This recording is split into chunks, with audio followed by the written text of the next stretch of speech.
I spent my entire retirement saving for one single day, the wedding of my granddaughter, and the day they betrayed me. I quietly made sure they had nothing left to cling to. For decades, I cooked, mended, babysat, and bailed people out. For decades, I swallowed slights and smiled through insults because family comes first. But 2 weeks before the ceremony, my daughter-in-law Claire told me, in a voice as cold as ice, that I couldn't come. She said my plain grandmotherly look would ruin the high society photos she'd paid a stylist to curate. My kindness had been mistaken for an inexhaustible credit line. My name is Martha, and I am 68 years old.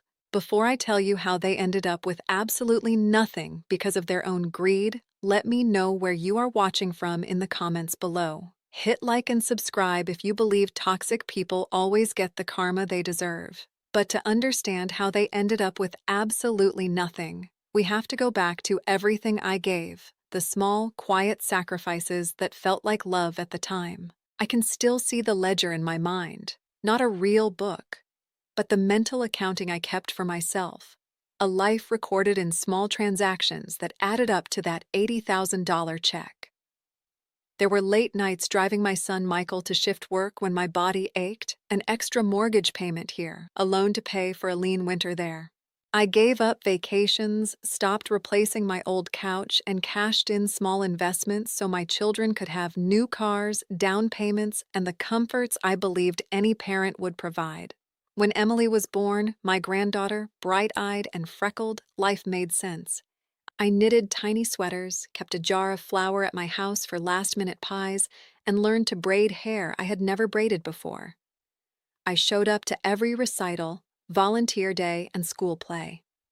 I was the emergency contact, the one who cleared snow off their driveway, the one who could fix a leaky pipe at midnight. There is a unique, slow burn to giving your best years away. You get used to the gratitude being quiet, the thank yous tucked under groceries and hugs. You call it love. For years, I convinced myself that my sacrifice was my joy. My friends joked that I had retired into motherhood again, but the truth lived in the margins. Texts that went unread, phone calls that always came at inconvenient times, and a daughter-in-law who preferred dinners at country clubs to the small gatherings I hosted. Claire, with her manicured nails and an appetite for labels, made it clear she had a social life I didn't belong to. I adapted. I pretended not to notice whenever she rearranged family photos so her side could be more visible.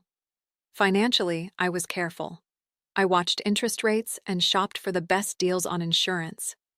I skipped the occasional dinner with friends to stash a little more away. When Emily's engagement came, there was a soft panic under a bright excitement. Emily wanted a timeless, elegant wedding at the St. Regis, Claire's dream. Together, over tea, we planned. I offered to cover the venue, thinking of the smiles and the photograph of 3 generations standing together. I wrote the check with hands that shook not from age but from nerves. $80,000 scribbled across a line, my last significant asset besides the modest condo where I lived. My son Michael was quiet about money. He had always trusted me like you trust the sunrise, reliable, inevitable. He thanked me in the same small way he had always thanked me, a quick, embarrassed hug. Emily cried in the kitchen and pressed her forehead against my shoulder. "This will mean so much to Grandma," she whispered. It did.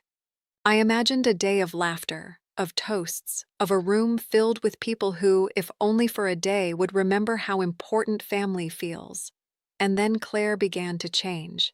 It started with minor comments about a certain look that she thought might cheapen the aesthetic of the wedding. She hired a stylist to consult on grandmother appearances. I laughed it off at first, women talk, but the edge in her remarks grew. She compared my dresses to old photographs, suggested updates, and recommended a color palette that suspiciously excluded any warmth. A polite line crossed into territory where I felt small. The hurts accumulated, an aside in front of friends, a critique of how I cut Emily's cake at a rehearsal party, the way Claire would step aside when relatives reached for me so photographs would be flattering. I swallowed each moment, telling myself I was preserving my peace for Emily's happiness. That is the sneaky danger of sacrifice. You begin to believe that your erasure purchases someone else's joy. 2 weeks before the wedding, Claire invited me over for a little chat. I remember the angle of sunlight on her kitchen counter, the gleam of her water glass, and the way she had arranged the house to look like an article in a bridal magazine. She wore a crisp blouse and a neutral smile that didn't reach her eyes. "Martha," she began, with a voice soft enough to be cruel, "we need to talk about the photos. The photographer is doing a really high-end editorial look. It's going to be very curated, every face, every angle. We want it to read like a magazine spread. It's important for the family." I nodded, thinking like an old habit that this was about Emily's vision. Then she tilted her head, measuring me the way a stylist might measure a dress. "It's not you, of course," she said, and the words fell like a preface to a dismissal. "You're sweet, and Emily loves you. But your grandmother's look? It's very plain. The dresses, the hair, the makeup. We're concerned it will stand out in a way that doesn't match the aesthetic. We have invested a lot in the image." That was the first pinprick. "What do you mean, Claire?" My voice didn't betray the tremor inside. She smiled, the kind that knows she owns the room. "We thought it would be best if you didn't attend the ceremony out of respect for our creative direction," she said, as if excluding me were an act of kindness. "Maybe you can join for a private lunch afterward. We just want to make sure things look perfect for the cameras." "There are photos of 3 generations," I said, because this was true. Emily wanted all of us. Claire's chin lifted. "Emily will have photos with you. We'll have private shots after the ceremony, natural ones. But for the official book, we need to be careful about the look. It's about reputation, Martha. People talk. We can't have anything distract from the couple." I felt like a curtain being pulled closed. There was an arrogance in her phrasing that made it worse. Reputation. Claire had built her world on reputation and curated appearances. To her, my presence was a blemish, not a person. "You can't be serious," I said, voice catching. "I gave the venue money. I am paying for much of this. You can't just decide who is flattering enough." She had been waiting for this, had rehearsed the perfect dismissal. "We appreciate your generosity," she replied smoothly. "But look, no one wants to cause tension on the wedding day. For the integrity of the pictures and the day, it's best this way. Emily will understand. She loves you." Her arrogance stung like a slap. Michael, who had been standing at the doorway like a man on the fence, didn't defend me. He looked away, pale. "We can find a compromise," I said, though the words felt small. Claire's smile folded into a polite, immovable wall. Later that night, after I had gone home and sat in the small living room of my condo, I reread the exchange in my mind. It wasn't just a casual hurt, it was an eviction from a life I had kept going for them.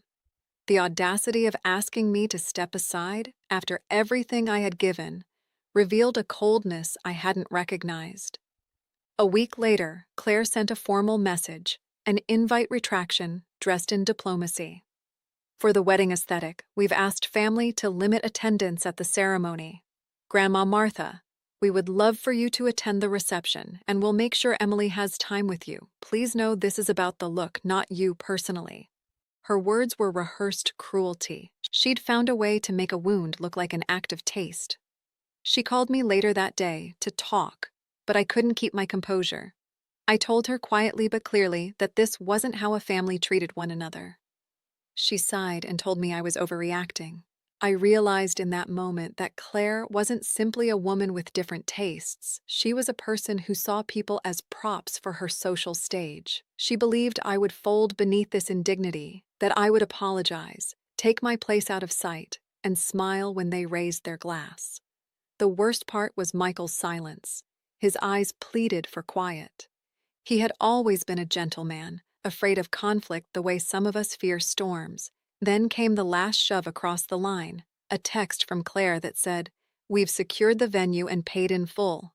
Thank you, Martha. They had cashed my check without a single word of gratitude that felt real.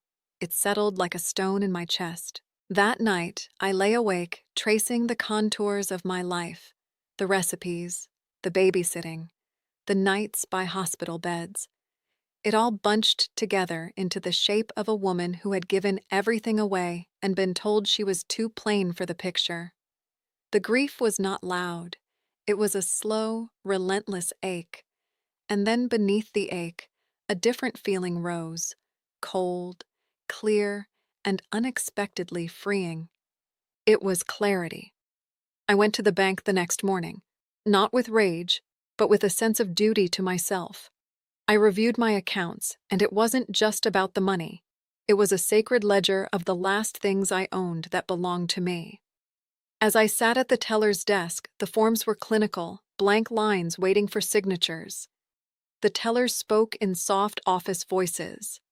I could hear the distant clack of keyboards and knew no one there cared for Claire's social plans or Emily's photographs. They cared about facts. I walked in like the woman I had been taught to be, composed, polite. I need to stop payment on a recent check, I told the young banker, handing over the stub. He raised an eyebrow, but asked the right questions without judgment. Is there a dispute? He asked. No, I thought. This is not a dispute. This is boundary. I would like to stop payment, I said. Check number 3124 to the St. Regis Events, $80,000. The teller's expression registered the number, then the normal logistics. I can put a stop on that, ma'am. There will be a fee. That's fine, I replied. Please do it. There was a moment when I expected my hands to shake or my chest to tighten, but instead a soft certainty settled. I wasn't doing this to be cruel. I was reclaiming the result of decades of labor. I had the right to decide how my money was used. It wasn't a black and white revenge. Revenge implies spectacle. This was a quiet correction of a ledger that had for too long recorded only others' needs. I withdrew, calm as someone closing a chapter. I felt light, as if a weight had been removed from my shoulders. For the first time in years, I thought about what the money could mean to me. A small trip to the coast in autumn, new winter boots, a month at a book club retreat I'd always wanted to attend. It was an inventory of small joys I had denied myself for the illusion of keeping a family whole. I told no one. I didn't call Michael. I didn't text Emily. That night, I made myself tea and sat on the front steps, listening to the neighborhood breathe. The decision felt righteous, not because it punished others, but because it aligned with my dignity. I had been taken for granted for too long. I was no longer an automatic resource to be used and pushed aside. When the stop payment processed, there was no fanfare.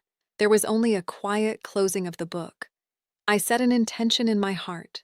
I would not rescue people who would toss me aside for an image. My help would no longer be assumed or taken in silence. If my family chose to prioritize a photograph over my presence, then my presence and the resources that enabled their choices would no longer be available on demand. That week before the wedding, while Claire preened and rehearsed, I focused inward. I polished my favorite brooch, the one Emily loved as a child, and put it in a small velvet box. I cleaned the windows until the light looked bright and honest. I walked in the park and spoke to friends who saw me and recognized me, not a role to be arranged, but Martha, who had stories and a stubborn capacity to be herself. I did not tell them I had stopped the check. I did not gloat. I let the act rest between me and the bank, a quiet boundary protected by legality and conviction. My revenge, if it could be called that, was not to humiliate. It was to refuse further sacrifice to those who had not earned it. The morning of the wedding was the kind of day photographers dream about: a clear blue sky, a stillness in the air, and light that fell like honey on the manicured lawn of the St. Regis. The caterers arrived with crates like artillery. Tables were set with linen so white it nearly glowed. Claire flitted among them like a conductor, making sure the orchestra would play on cue. Midway through the final setup, the venue manager, a man named David with silver hair and the air of someone who had seen 1,000 weddings, received an email and then a phone call. His face tightened. "I'm terribly sorry," he told one of the staff. "We've had a problem with the payment. The bank has stopped authorization. I'm going to call the client." That call started like a tremor and then became a small avalanche. Vendors began making calls. The florist's van idled with bouquets falling limp in their boxes because there was no guarantee of payment. The pastry chef squeezed the piping bag slower, sensing something wrong. The orchestra's coordinator texted, asking if their deposit had cleared. Claire's face pale when she heard the word stop. Her hands hovered like a bird caught in the sudden net of misfortune. "What do you mean, stop?" she demanded, voice high with alarm. Michael swallowed. Emily stood behind him, eyes wide and trembling, the dress half fastened on a mannequin just feet away. For a moment there was silence, and then the world they had built on polite assurances and bank transfers collapsed into the cold clarity of financial fact. The venue manager spoke carefully. "We cannot allow the wedding to proceed without payment. Contracts are clear. If the funds haven't cleared, our vendors will not." He didn't finish. He didn't need to. The room filled with the palpable sound of plans unraveling. Claire's brittle composure cracked. She made calls at a speed that suggested panic rather than thought. "Michael, call your mother. Emily, call her. Somebody fix this." Her words were frantic and thin. Panic rusted at the edges of her carefully cultivated image. The caterer, a woman named Rosa who had built her business cooking comfort and celebration, looked at Claire, then at the venue manager, and shook her head. "We need a guaranteed account," she said firmly. "We can't set 500 plates on credit." Contracts were pulled and examined with legalistic horror.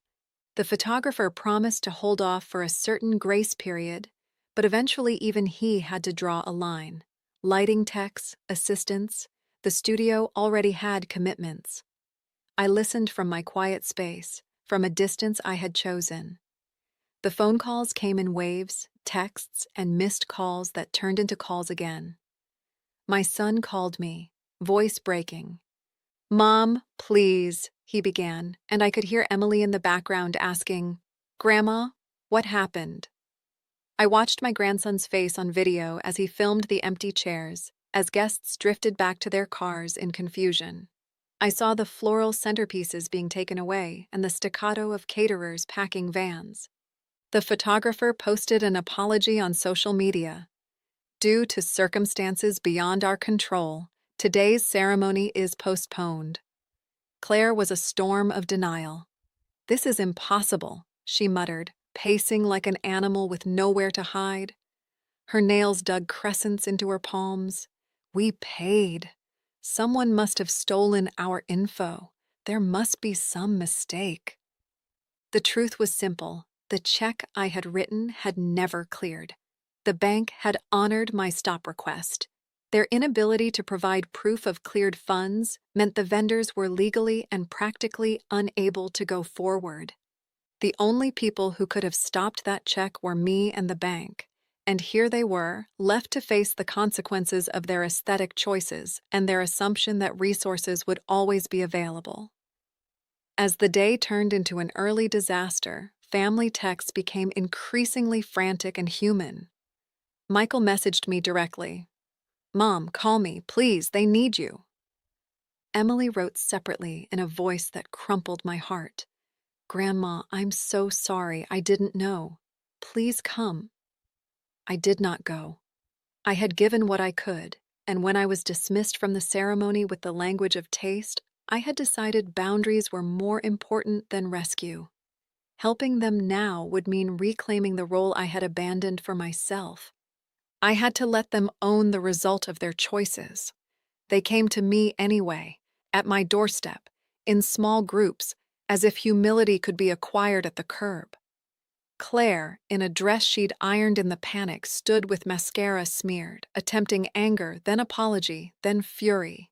Michael wept like a child, his shoulders shaking. Emily's face was red from crying. "We need you, Mom," Michael said, kneeling on my stoop as if the years could be condensed into a plea. "If you can help, if we can come up with the funds, please. We didn't mean for any of this." I looked at them, the faces I'd known long enough to see the bones of their character. I saw Claire's hand tremble not with remorse but with fear. I saw Michael's regret waver into shame. I felt Emily's grief like a mirror because I had loved her enough to want her wedding to be beautiful. But I also felt my own backbone solidify.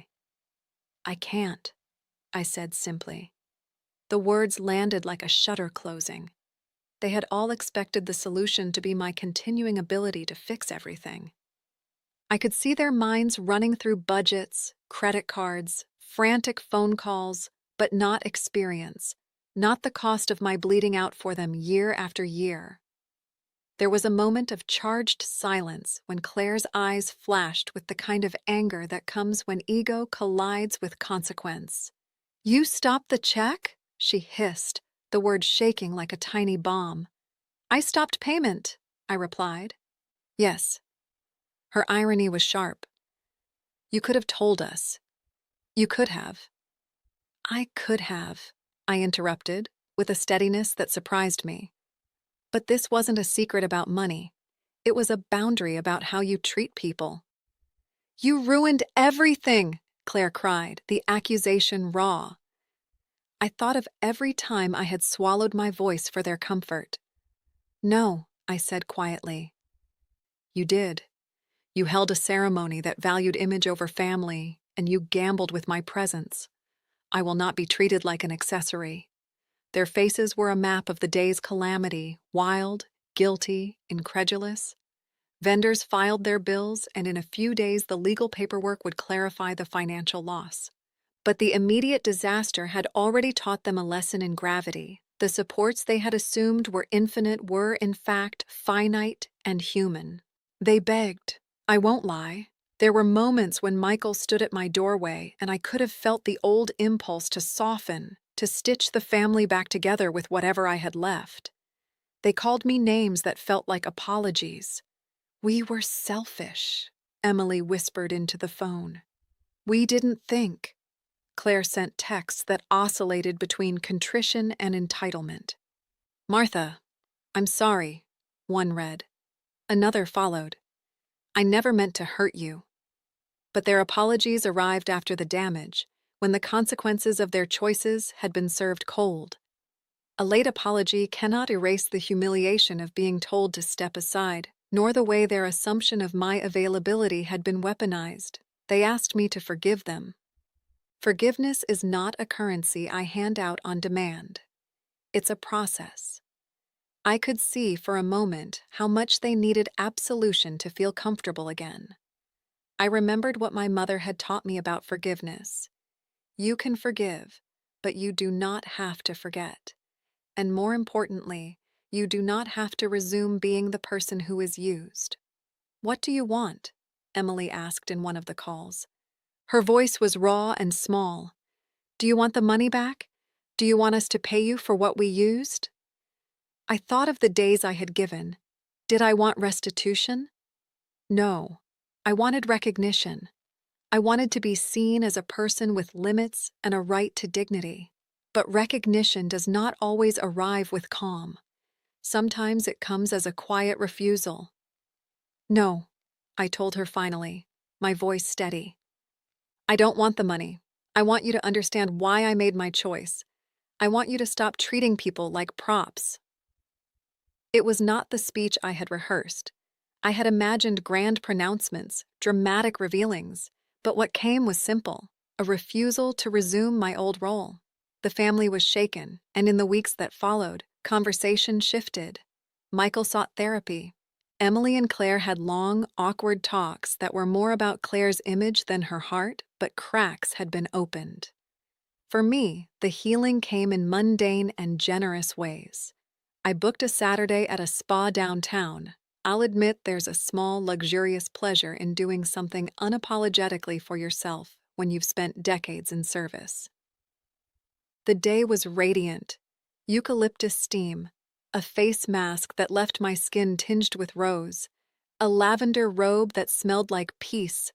The massage therapist held space as I cried quietly, releasing not only the ache of being dismissed, but the weight of a lifetime of assumed servitude. I sat in a relaxation room listening to water ripple and thought for the first time in years of small things I wanted. I called an old friend and made plans for a weekend at the coast. I bought a simple pair of boots that fit well and felt like a declaration. I started attending a book club where my opinions mattered, not because I had cupped the mold of family, but because I had a voice worth hearing. When my phone lit up with another message from Claire, this time a bare apology and then an offer to make amends, I read it, folded the message, and then left it unread for an hour. Later I called Michael and said, "We can speak when you're ready to listen." That choice, to prioritize listening and dignity over immediate reconciliation, was the true revenge the story's headline promised, but did not define. It was not vindictive. It was boundary setting that allowed natural consequences to teach the lesson better than any argument could. The family had to find their way back without me as the plaster patching every crack. They needed to learn to value people over pictures. Months passed. Emily's wedding was rescheduled on a smaller scale, with a modest venue and a different tone. The pictures were intimate. The photographs that mattered were the ones where people laughed without posing, where my hands were clasped in hers as she mouthed a thanks. Claire learned some lessons in humility, not all at once, not all cleanly, but they were there. Delayed invoices, uncomfortable check-ins, and the dawning awareness that money does not buy character. As for me, I traveled in autumn to the coast, where I walked on a beach that seemed to stretch forever and thought about the expansive possibilities of a life reclaimed. I ate fresh crab on a porch with friends and let the salt air knot and unknot my thoughts. I spent Saturdays at a pottery class, hands in clay, creating shapes purely for pleasure. I volunteered at a community garden and planted bulbs for spring I might not even see. Healing, I discovered, is often quiet and delights in small, ordinary rituals. People asked if I forgave them. My answer was gentle and true. Yes, in time. But forgiveness did not mean forgetting or rejoining the hierarchy that had once used me. It meant opening myself to peace and refusing to let the past decide the shape of my future. I set new boundaries, no more unasked loans, no more silent rescues, and a requirement that my presence be asked for with respect, not assumed. One bright Saturday afternoon, somewhere between a mid-morning coffee and an evening of classical music, I sat in a lounge at a spa, hands wrapped around a cup of chamomile tea, feeling oddly giddy and calm. I had turned off my phone for most of the day. When I switched it back on, there were messages from Emily and Michael, full of love and tentative thanks. Claire sent a short text that read, "I am truly sorry." I read it, took in the weight of the words, and then walked into the sunlight. There is a particular freedom in being present to yourself in the way we'd once reserved only for the people we loved. I traded the weight of being permanently responsible for the joy of being available on terms that honored my life. That, for me, was the sweetest consequence. So no, I didn't scream in public or stage a dramatic reveal. My revenge wasn't performative. It was deliberate. I placed a boundary, reclaimed what was mine, and let the consequences of their choices fall on them. They learned the hard way that treating people as accessories to an image invites instability into the very image you hope to preserve. If you are watching this and you have spent years giving until you felt empty, know this: boundaries are not cruelty. They are love directed at yourself. You can be kind and still protect what is yours. You can forgive without forgetting. In the end, I went to a spa and sat in sunlight, sipping tea, feeling the soft, unadorned pleasure of being Martha, a woman whose life is now arranged around respect, not obligation. Where are you watching from? Tell me below. If this story comforts you or stirs something brave in your chest, please like and subscribe. Protect your peace. Protect your last chapters. You deserve them.